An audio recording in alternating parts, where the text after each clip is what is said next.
처음 내 집 마련할 때 지금 타이밍에 여기 사는 게 맞나? 인생에서 가장 비싼 쇼핑이라 고민될 수밖에 없는데요. 핵심은 가격이 오를 집을 사야 된다는 겁니다. 그냥 덜컥 사버리면 몇 년 뒤 같은 동네인데도 몇 억 손해보는 경우가 생깁니다. 특히 신혼부부라면 지금 알려드릴 핵심 포인트 6가지만큼은 꼭 체크하시기 바랍니다. 오늘은 처음 집을 살 때 어디를 어떻게 사야 하는지 하게 알려드리겠습니다. 간혹 실거주 할 거라서 괜찮아요 라고 생각하는 분들이 있는데요. 1, 2년만 지나도 대부분 후회하는 경우가 많습니다. 세계적인 베스트셀러 왜 그들만 부자가 되는가에서는 저축의 시대는 이미 끝났다고 단언합니다. 오늘날 저축으로는 물가보다 빠르게 오르는 자산 가격을 따라잡기 어렵습니다. 결국 부동산 같은 실물 자산을 가진 사람들만 유리한 위치에 서게 됩니다. 내 집 마련을 하는 시기는 빠를수록 좋습니다. 늦게 움직이는 순간 이미 뒤처지게 됩니다. 이런 현실적인 이야기가 불편할 수 있지만 냉정하게 받아들여야 합니다. 주변에서 너희만 좋으면 된다. 집은 투자 아니야. 이런 말을 하는 사람이 있다면 아무것도 모르거나 속으로 여러분이 망하길 바라는 사람입니다. 오늘 영상에서는 나한테 딱 맞는 집을 고르고 최소 몇천만 원 이상을 아낄 수 있는 방법까지 알려드리겠습니다. 그리고 유료 강의에서나 나오는 꿀팁도 마지막에 전부 공개하겠습니다. 첫 번째는 예산 체크입니다. 실제로 상담을 해보면 상담자분 절반 정도가 예산부터 잘못 잡는데요. 첫 집은 내가 살 수 있는 가장 좋은 집을 사야 합니다. 처음에 애매한 집을 사면 나중에 팔리지도 않고 가격도 안 오릅니다. 첫 집을 디딤돌로 점프해야 됩니다. 쉽게 말해 대출을 최대한 활용하라는 거예요. 당장 몇천만 원 차이가 10년 뒤엔 몇 억 차이로 벌어질 수 있습니다. 영상 잠깐 멈추고 지금 내 종잣돈에 대출 금액 더해서 예산을 계산해 보세요. 예를 들어 내 돈 2억, 부부 합산 연봉 9천이면 대출 5억 5천 받아서 7억 5천짜리 집을 살 수 있습니다. 매달 원리금은 260만 원, 연봉 9천 정도면 괜찮습니다.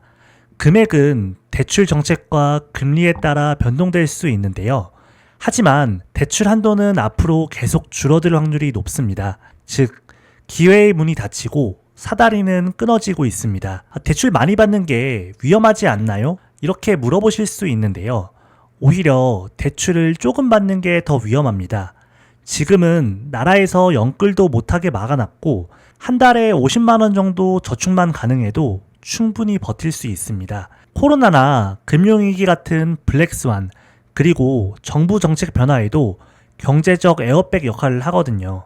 예를 들어 연봉 7천이고 4억 대출을 받았다. 원리금 190에 생활비 250 쓰고 저축 60만 원 가능하다. 괜찮습니다. 두 번째는 지역 선정인데요. 과거 예시를 들어보겠습니다. 2006년에 분당 7억, 일산은 10억. 어디를 사야 될까요? 7억 분당은 19억, 10억 일산은 6억이 됐습니다. 지금도 똑같은 일이 벌어지고 있습니다. 그럼 어디를 사야 할까요? 외곽순환도로 안쪽과 신분당선 라인 위주로 보시기 바랍니다. 지방에서는 5억 이상 단지만 보시면 좋겠습니다. 세 번째, 단지 선정인데요. 같은 동네라도 길 하나, 평수 차이로 가격 차이가 크게 벌어집니다. 예를 들면 같은 동네인데 하나는 7억 오르고 다른 단지는 그대로입니다. 지금도 이런 일이 계속 생긴다는 거예요. 구체적인 가이드를 드리겠습니다. 캡처해 두시면 되고요. 참고로 5억 미만 아파트는 수도권 지방 모두 신축 위주로 보시기 바랍니다. 5억 미만은 신축이 입지거든요. 이 기준만 지켜도 평균 이상 수익이 가능합니다. 조금 더 욕심내고 간절하신 분들은 고정 댓글 확인해 주시고요. 네 번째, 부동산 방문에서 중요한 건 한 가지인데요. 집을 볼 때는 직접 가서 확인해야 하고 고칠 수 없는 부분만 체크하시면 됩니다. 예를 들어 평면도나 방충망 같은 건 신경 쓰지 않으셔도 됩니다. 꼭 확인해야 할 5가지는 소음, 일조량, 누수, 수압, 환기입니다. 실제로 집 가서 창문 열어보세요. 이 5가지는 체크 안 하면 나중에 고생할 수 있으니 꼭 확인하셔야 합니다. 5번째는 계약 및 협상입니다. 여기서 몇 천만 원이 왔다 갔다 할 수 있습니다. 많은 분들이 착각하시는데 협상은 선택이 아니라 필수입니다. 사람 마음이 참 이상한데요. 그냥 살 가격을 올려버리거든요. 조금이라도 가격 내고는 반드시 시도하세요. 꿀팁을 드리면 먼저 부동산 사장님을 내 편으로 만들어야 됩니다. 그리고 2군데 이상 부동산에서 다른 집, 가격 협상을 동시에 진행하는 겁니다. 더 많이 깎이는 집을 사시면 됩니다. 최근 상담하신 분도 내고하라고 말씀드려서 2천만 원 깎았거든요. 저 역시도 매수할 때 거의 모든 집에서 깎았으니 꼭 시도하시기 바랍니다. 마지막 잔금 및 입주. 여기에서도 몇 천만 원 아낄 수 있는 포인트가 있는데요. 바로 대출 활용입니다. 계약 전에 대출 상담사에게 먼저 상담을 받으세요. 은행은 자기 상품만 취급하지만 대출 상담사는 모든 은행을 하거든요.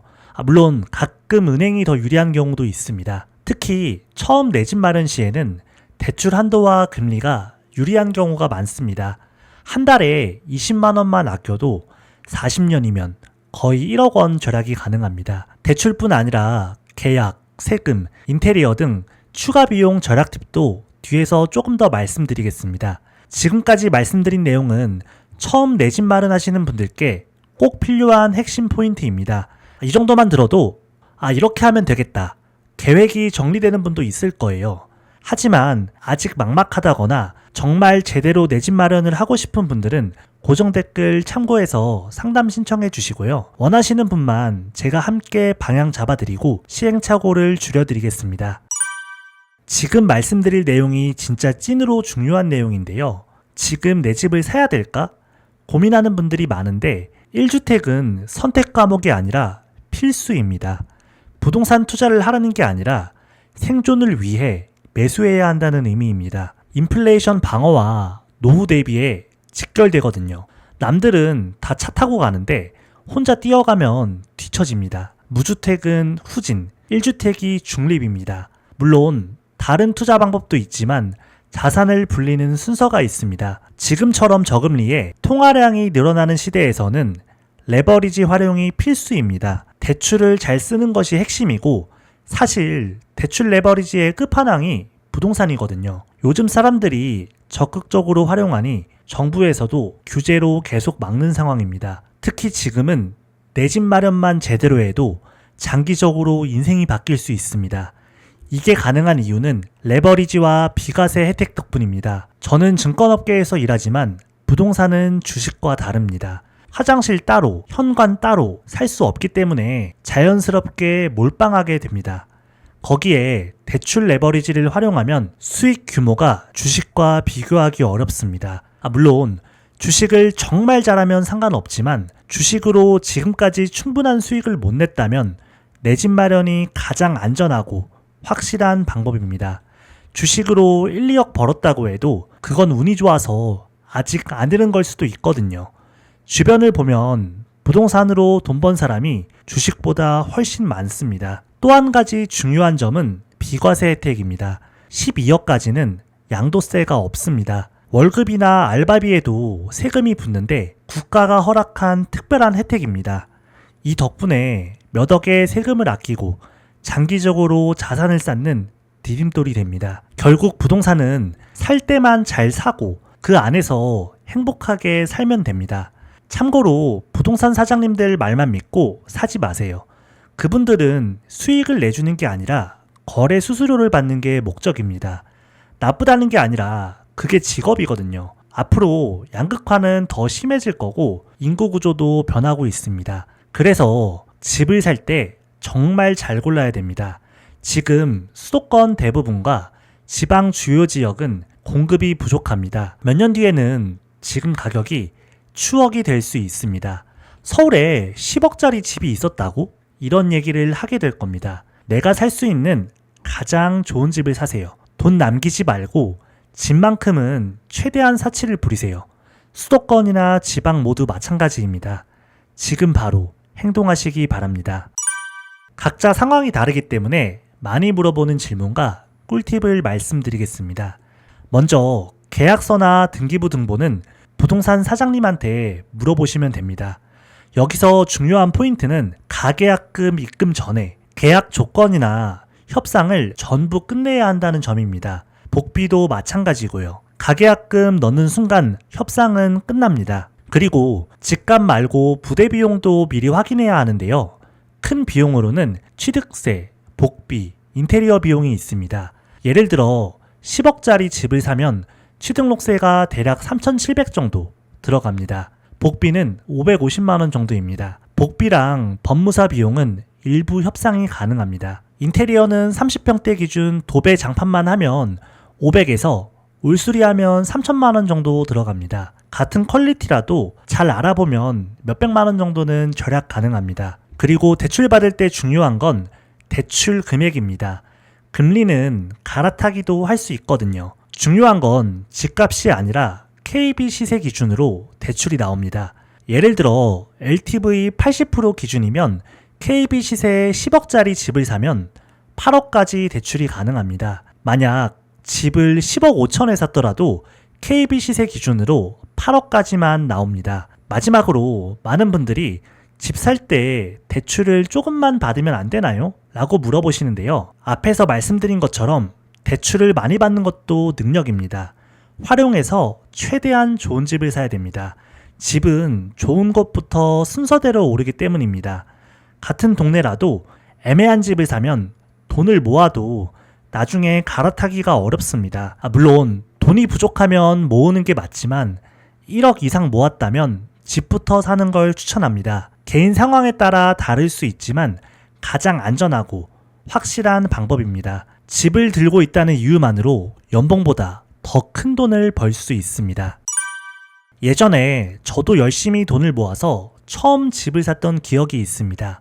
그런데 정말 처참하게 실패했습니다.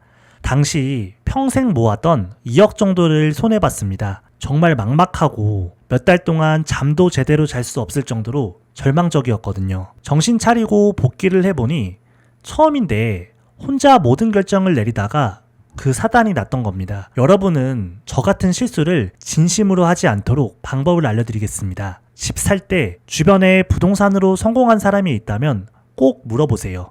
혼자 결정하는 것과 몇 년 뒤 5억, 10억 차이가 날 수도 있습니다. 월급으로 모으기도 힘든데 5억이 누구 집 이름이 아니잖아요. 가능하면 작은 감사 표시라도 하고 제대로 물어보세요. 집 한번 잘못 사면 가정이 흔들리고 평생 후회할 수도 있습니다. 만약 물어볼 사람이 없다면 상담이라도 받아보시는 걸 진심으로 추천드립니다. 마지막으로 무주택자와 유주택자의 결정적인 차이가 있습니다. 돈이 있어서 집을 산 게 아니라 집을 샀기 때문에 부자가 된 건데요. 현실적으로 무주택에 돈이 없으면 내 노후 대비에만 신경을 쓰게 됩니다. 반대로 돈이 있으면 내 자식의 미래에 초점을 맞출 수 있습니다. 보통 사람이 할 수 있는 최고의 재테크는 내 집 마련입니다. 지금 바로 행동하시기 바랍니다. 오늘 영상이 도움되셨다면 구독과 좋아요 그리고 알림 설정 부탁드립니다. 구독해두시면 투자 관련 돈 되는 정보를 가장 빠르게 받아보실 수 있습니다. 오늘도 행복한 하루 되시고 여러분의 모든 선택과 도전을 진심으로 응원하겠습니다.